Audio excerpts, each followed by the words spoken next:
मौजूदा सरकार पागलों का सरकार है, बेहयाओं का सरकार है, निर्लज्जों का सरकार है, बलात्कारियों का सरकार है, अपराधियों का सरकार है, डकैतों का सरकार है। क्यों मौजूदा सरकार के ऊपर बात कर रहे हैं? 7 साल आपने दिया है ना, 7 साल में आँख नहीं खुला है तो माइक साइक बंद करके ईवीएम पे जाके भाजपा को वोट दीजिएगा, तड़पेंगे और तड़प तड़प करके मरेंगे। भाजपा को वोट देने का मतलब कि जहर खा करके खुद मर जाओ। भाजपा को वोट देने का मतलब कि खुद फांसी के फंदे पर लटक जाओ। भाजपा को वोट देने का मतलब कि खुद गंगा जी में छलांग लगा करके आत्महत्या कर लो। भाजपा को वोट देने का मतलब कि ट्रेन के आगे सो करके अपना गर्दन कटा लो। भाजपा को वोट देने का मतलब कि किसी मोटका टायर वाले ट्रक के नीचे जा करके कपार फोड़वा लो, मर जाओ। भाजपा मतलब मौत, और हमको मौत नहीं जिंदगी चाहिए। नरेंद्र मोदी का बात मानने से बेहतर यह है कि गली के कुत्तों का आवाज सुनो, बराबर बात है। नरेंद्र मोदी के ऊपर विश्वास करोगे, देश के साथ गद्दारी करोगे। पत्रकार अजय मिश्रा टेनी, उसका बेटा, जब सारे अपराधी सरकार में ही जाके बैठ जाएंगे, जब सारे अपराधी सरकार में ही मिनिस्टर बनेंगे तो फिर अपराध कैसे होगा? देखिए, इस देश में 2 टाइप के नेता 20 सालों में पैदा हुए। एक थे बचाऊ चच्चा उर्फ डॉक्टर मनमोहन सिंह, एक थे बेचू चच्चा उर्फ नरेंद्र मोदी।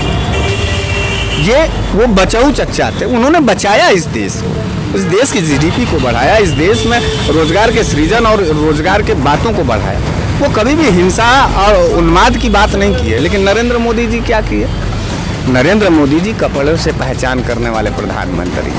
नमस्कार दोस्तों, इस वक्त मैं मौजूद हूँ प्रधानमंत्री के संसदीय क्षेत्र वाराणसी में। आज प्रधानमंत्री भी बनारस आए हुए थे और उन्होंने बनारस के विकास के लिए 5200 करोड़ का जो बजट है वो पास किया, परियोजनाओं को उन्होंने शुरू किया और कहा कि जो उन्होंने बनारस के लिए 7 सालों में किया है वो 70 सालों में पिछली सरकारों ने नहीं किया है।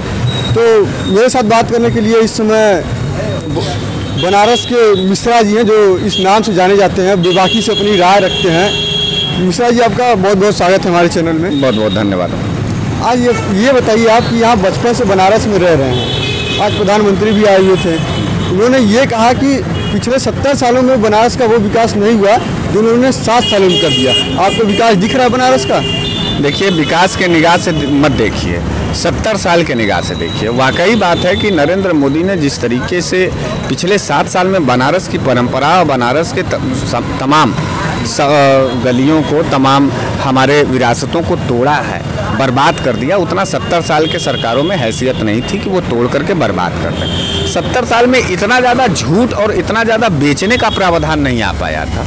तो जाहिर सी बात है, नरेंद्र मोदी के बातों में कहीं ना कहीं सच्चाई है। इस देश को बेचने में 7 साल का जो कार्यकाल नरेंद्र मोदी का रहा है वो बड़ा ही अतुलनीय रहा है। उसका कहीं जोड़ ही नहीं है।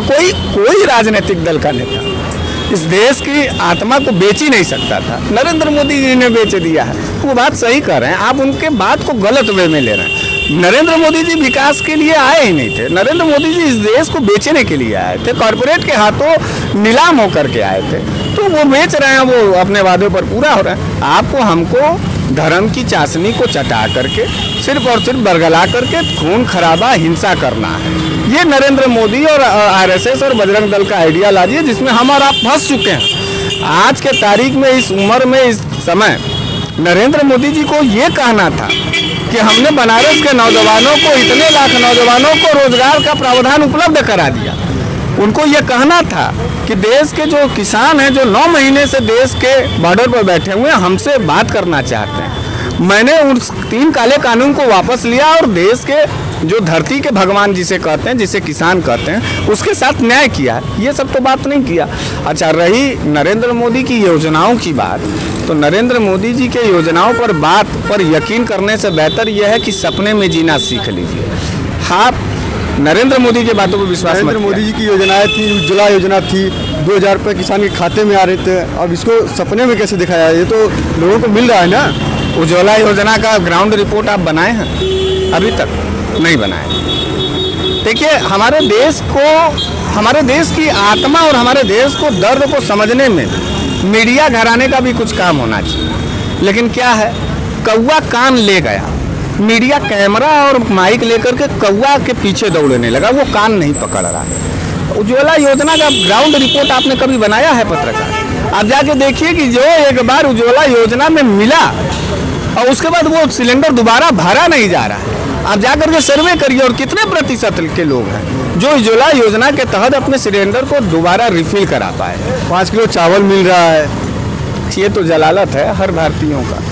मैंने 5 किलो चावल, हम विश्व के गुरु बनने जा रहे थे। 5 किलो चावल कहती है कि 5 किलो चावल तो हम दे रहे हैं, 2000 रुपये दे रहे हैं, गैस दे रहे हैं, बाकी पिछले सरकार ने 70 साल में नहीं दिया। मैं आपसे सवाल पूछ रहा हूँ, आप पढ़े लिखे पत्रकार हैं। खाद्य सुरक्षा अधिनियम 2013 किसने लागू किया था और उसके अंतर्गत क्या योजनाएं थी? वो तो प्रधानमंत्री थे मनमोहन सिंह जी, उनके द्वारा लागू किया गया था। क्यों लागू कर दिया गया था और कितने तादाद में आपको मिल रहे थे? और प्रति व्यक्ति आय उस वक्त क्या थी और प्रति व्यक्ति आय इस वक्त कितना है? प्रति परिवार का जो है राशन कार्ड उस समय कितना था पूरे देश में और आज के डेट में कितना?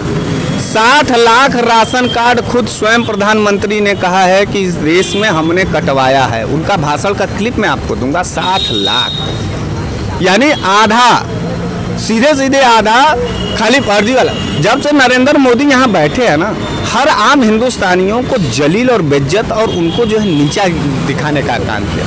पहला देश का प्रधानमंत्री नरेंद्र मोदी है जो इस देश के नौजवानों को, इस देश के नागरिकों को मतलब चोर साबित करने में लगा हुआ है। आप एक बात बताइए ना, खाद्य सुरक्षा अधिकार अधिनियम 2013, RTE यानी right to education 2009, MNREGA, right to information, ये सब कानून किसके राज में बने थे? देखिए, इस देश में 2 टाइप के नेता 20 सालों में पैदा हुए। एक थे बचाऊ चच्चा उर्फ डॉक्टर मनमोहन सिंह, एक थे बेचू चच्चा उर्फ नरेंद्र मोदी। ये वो बचाऊ चच्चा थे, उन्होंने बचाया इस देश को, इस देश की GDP को बढ़ाया, इस देश में रोजगार के सृजन और रोजगार के बातों को बढ़ाया। वो कभी भी हिंसा और उन्माद की बात नहीं की है। लेकिन नरेंद्र मोदी जी क्या किए? नरेंद्र मोदी जी कपड़ों से पहचान करने वाले प्रधानमंत्री। नरेंद्र मोदी जी जो है कभी माने साइंटिफिक टाइप के एंटायर पॉलिटिक्स बतियाने वाले। नरेंद्र मोदी जी तो बस यही कह रहे हैं कि कांग्रेस ने 70 सालों में देश को लूटा है और हम देश को बनाने का काम कर रहे हैं। कांग्रेस ने कितने प्लेटफॉर्म बेचे, कांग्रेस ने कितने ट्रेन बेचे, कांग्रेस ने कितने हवाई अड्डे बेचे, कांग्रेस ने कितने BSNL बेचे, कांग्रेस ने कितने रोडवेज बेचे? ये सब बिका है कि नहीं पत्रकार? देखो, हमारी बात पर आप मत मानो, आपकी भी, हमको लगता है आपकी भी अपनी एक स्वविवेक है, आपका एक नज़र है। आप टैली करिए ना, जो भी लोग इस बात को सुन रहे हैं, हमको बताइए कि सबसे ज़्यादा बिक्री सन 2000 माने 70 साल में हुआ है या फिर 7 साल में हुआ है? आप बताइए ना, आप भी तो एक नौजवान। 2 रुपया का प्लेटफॉर्म टिकट आज 50 रुपया पर ले रहे हैं। 65 रुपया का जो पेट्रोल इस वक्त मिलना चाहिए, हम 105 रुपया प्रति लीटर खरीद रहे हैं। इस पर बहस नहीं हो रही। डीजल के दौर में किसानों की मौत हो रही है, डीजल का महंगा हो गया है, लोगों की सिंचाई नहीं हो पा रही, किसान की दुगनी आय करने जा रहे थे। नरेंद्र मोदी का बात मानने से बेहतर ये है कि गली के कुत्तों का आवाज़ सुनो, बराबर बात है। नरेंद्र मोदी के ऊपर विश्वास करोगे, देश के साथ गद्दारी करोगे पत्रकार। अपने हाथ से कोरोना काल में लाशों को देखे कि नहीं पत्रकार? देखे कि नहीं? हम तो गुंडा है नहीं कि कट्टा सटा करके आपसे पूछ रहे हैं। आपने देखा कि नहीं देखा? माँ गंगा के गोद को साफ करने आए थे, हजारों हजार लाशें बही और कह रहे हैं यहाँ के योगी बाबा और यहाँ के मोदी बाबा कि ऑक्सीजन से कोई मौत नहीं। तो जब उतना मौत का बराबर था तो इस समय मौत क्यों नहीं हो रहा? भाई साहब, यह देश के डकैत लोग हैं, सत्ता में बैठ करके इस देश की आत्मा के साथ गद्दारी करने का इनका पुराना पेशा है। ये जहाँ से पैदा हुए हैं, यानी जो कायर सावरकर का कोख है, वहाँ से पैदा हुए और भारतीय जनता पार्टी के ऊपर विश्वास करने का ये मतलब है कि आप अपने ईमान के साथ गद्दारी कर रहे हैं। नरेंद्र मोदी के बात को वजन मत दिया करिए। अच्छा, आप योगी की बात कर लिए हैं तो योगी की भी बात कर लेते हैं कि 4.5 साल पूरे हो चुके हैं योगी सरकार के, चुनाव नज़दीक आ रहा है, तो योगी सरकार के जो 4.5 साल रहे हैं उसमें क्या हुआ, विकास हुआ कि नहीं हुआ? मोमबत्ती से आरती उतारा जाता है, हमने पहली दफा देखा मोमबत्ती से आरती नरेंद्र मोदी अरे योगी जी उतारते हैं। 4.5 साल में हाथरस की बिटिया का बलात्कार का दर्द देखे आप, चिन्मयानंद जो अपने शिष्या के साथ मरवा डाले उसका व्यवस्था देखे आप, कुलदीप सिंह सेंगर को देखे आप, उन्नाव की बेटी को देखे आप, बनारस में उस पटेल की बेटी को देखे आप, रोहनिया में खुशी की देखे, कानपुर में खुशी दुबे के साथ क्या हश्र हुआ, ये बेटियों की बात कर रहे हैं। अब आइए ब्राह्मण हत्या का रिपोर्ट उठा करके देख लीजिए। तो हत्या, बलात्कार, लूट और ईमानदारी के नाम पर 4 गुना का भ्रष्टाचार। इसके अलावा आप ही से अगर मैं 5 काम पूछ दूं योगी बाबा का, तो पत्रकार मुझे पूर्ण विश्वास है, देखिए आप भी जवाब नहीं दे पाएंगे। आप ये बताइए, कह रहे हैं कि योगी सरकार में रेप बढ़े हैं, अपराध बढ़े हैं। योगी सरकार लगातार दावा कर रही है, वीडियो जारी कर रही है, आंकड़े जारी कर रही है कि हमारी सरकार में एक भी दंगे नहीं हुए अभी तक, और ना ही जो अपराध है वो कम होने, अपराध मतलब कम होने लगा उनकी सरकार में पिछली सरकार की अपेक्षा। अजय मिश्रा टेनी, उसका बेटा, जब सारे अपराधी सरकार में ही जाके बैठ जाएंगे, जब सारे अपराधी सरकार में ही मिनिस्टर बनेंगे, तो फिर अपराध कैसे होगा? और जब सारे दंगाई भाजपा में ही थे, अब भाजपा की सरकार है तो दंगा कहाँ से होगा? इस वक्त सारे के सारे दंगाई और सारे के सारे अपराधी भाजपा में योगी बाबा के शरण में बैठे हुए हैं। आप कैसे कह सकते हैं कि मतलब जितने दंगाई हैं भाजपा के शरण में बैठे हुए हैं? अरे आपको हम अजय मिश्रा टेनी, एक महिला गृह राज्य मंत्री का उदय दिए, किसानों को किस तरीके से रौंदा गया आपने शायद देखा नहीं। नहीं, मैंने भी देखा था। आप हाथरस की बेटी के दर्द को देखे नहीं। आप क्या बात कर रहे हैं?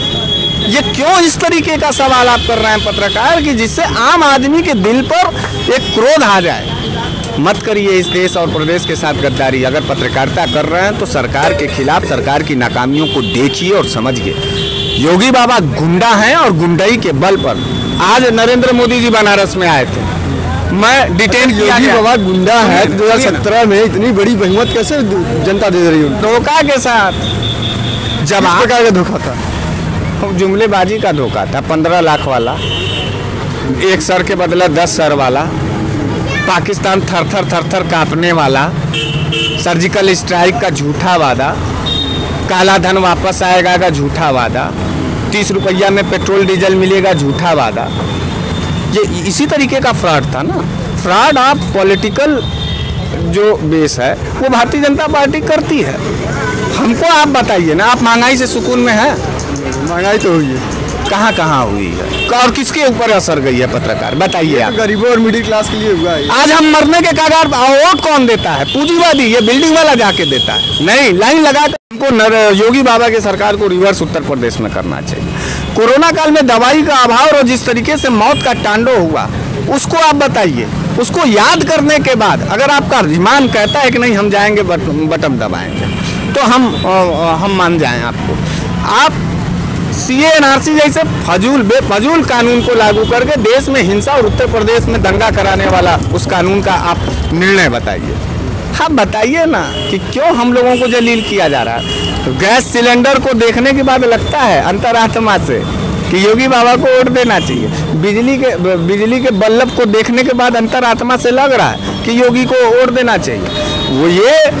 वो लोग कह रहे हैं भारतीय जनता पार्टी को वोट देने के लिए जो लोग अपने बाप के पसीनों को देखना नहीं चाहते, माँ के कलेजे के दर्द को नहीं समझना चाहते हैं, बहन बेटियों की उम्मीदों को पूरा नहीं करना चाहते और बच्चों का गला घोट करके मारने वाले जो जल्लाद है इस प्रदेश के अंदर, वो नरेंद्र मोदी और योगी को वोट देंगे। एक आम गरीब गुरबा और पारिवारिक आदमी नहीं दे सकता। हमें मुख्यमंत्री पारिवारिक आदमी चाहिए, कोई अकेला गुंडा मवाली टाइप का आदमी नहीं चाहिए। आपको क्या लग रहा है कौन CM बनना चाहिए यूपी में? CM तो हम कह रहे हैं कि प्रियंका गांधी बन जाएंगी तो क्या दिक्कत है? बहन बेटी है, सवालों को समझिए। प्रियंका गांधी को देखना चाहते हैं मुख्यमंत्री। मायावती भी तो बहन बेटी है। मायावती बहन बेटी बनी थी, हो चुका है। आज उनका समुदाय ही उनके साथ नहीं खड़ा है। हम कह रहे हैं कि बहन जी को देख लिया आपने, एक बार जो है बेटी को देखिए, प्रियंका गांधी को देखिए। हमारा ये सवाल क्यों काट रहे हैं आप? आपने 4 बार बहन मायावती को सरकार में दिया है।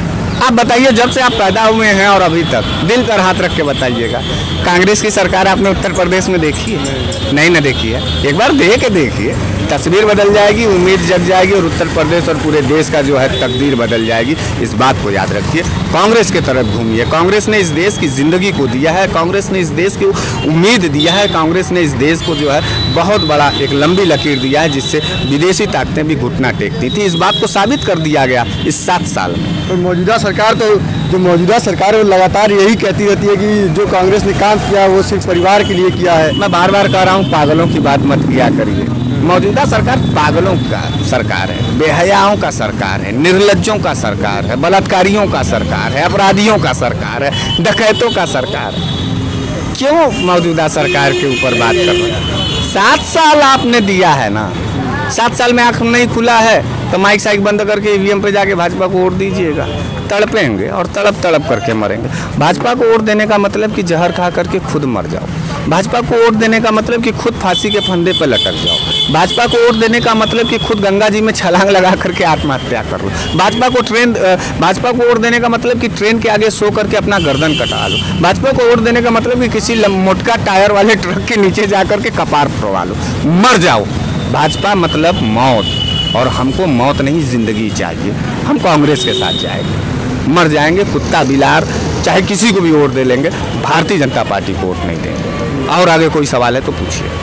चलिए, अच्छा, अब सुनने में आया कि चुनाव की भी तैयारी कर रहे हैं, कांग्रेस से लड़ेंगे क्या?